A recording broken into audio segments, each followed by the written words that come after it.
Hey guys, what's up? Welcome back to GTA 6 Hub. Today I'm going to cover how streamers ruin GTA RP. Let's get into the video.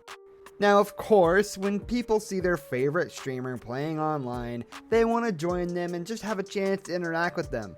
The problem with GTA RP is a lot of the streamers play on these things called whitelisted servers, which means you have to be able to make an application and get into the server and be approved. Now, if you're not approved, what are you going to do? You're just going to delete the game anyways? You're going to just wait? No, you're going to join a bunch of other random servers and mess around and quote unquote have fun and do whatever you want until you're either whitelisted for the server or you just get bored and quit anyways, or the streamer moves on to a different game. Now, this can be very problematic for a lot of bigger servers that aren't whitelisted and or servers that whitelist a lot of people just because they want more players who, put in the effort to at least put in an application. When these trolls join the server, they will do so many crazy things just to appease themselves. And if they do manage to get into the server themselves with the streamer, well, it's going to be a lot worse for that streamer because they're going to get stream sniped. People are going to mess with them. It's going to ruin the experience for everyone around that streamer.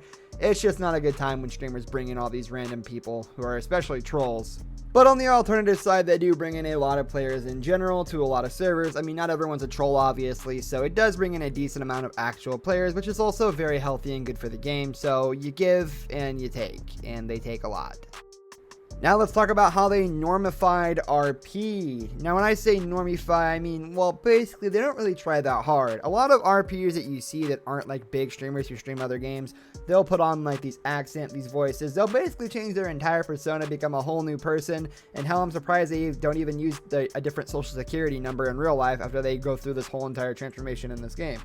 Well, basically, a lot of the big streamers don't actually have the time to do that. Well, or the necessity or need. For example, XQC is just XQC in game. People like Sodapoppin put on at least a personality of like awkward cringe boy, but then again, Sodapoppin is also kind of an awkward cringe boy. So a lot of these streamers really don't do anything too spectacular to bring anything new to the plate. They actually just really get content from the people who actually do that. There's people all the time who throw on these different characters and everything. Lord Kabun's a really versatile and creative content creator. He's really out there. He's definitely one of the top 10 in general for all RP creations in general. So definitely if you're looking for something that's, not normified, go to Kabun. But if you're looking for stuff that's, normified, head on over to XQC, anything like that. I mean, again, people can put effort in or they can't at the end of the day. These big streamers do not, and they end up milking content from the streamers who do. So that's a bit unfortunate, so whatever. Now, another thing that these streamers do is that they will break RP for content. They'll do stuff their character wouldn't do in general just because Twitch chat's agging them on, or because they want to do something funny for a clip to end up on YouTube, not really caring about getting suspended or banned or even in trouble because they are that big streamer. Now, people do get punished, don't get me wrong. XQC's been suspended multiple times and he's the literal biggest streamer on Twitch right now. So it's not like it's all going unpunished, but it does happen under the radar quite a bit, which you'd think it wouldn't, seeing as how it's being, live streamed in front of thousands of people. I don't know, man.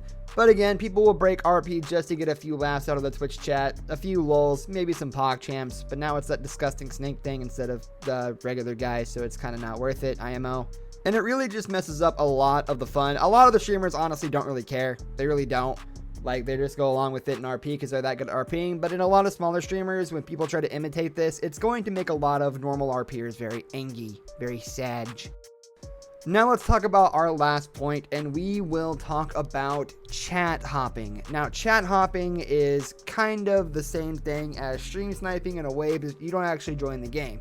So basically, let me give you an example. XQC gets arrested and suspended or gets put in jail for a extremely long time.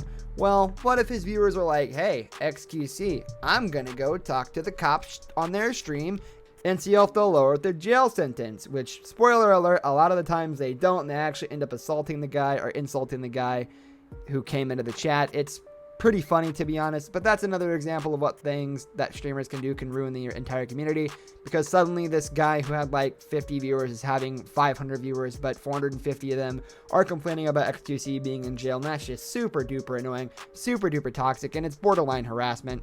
So chat hopping is definitely a problem that we'll see a lot when these streamers, do this. So that's another big thing we have to watch out for. And that's going to do it for today's video, guys. Thank you so much for watching. If you enjoyed the video, leave a like on the video, and don't forget to subscribe to our channel so you don't miss out on any of our videos in the future. I'll catch you next time. Goodbye.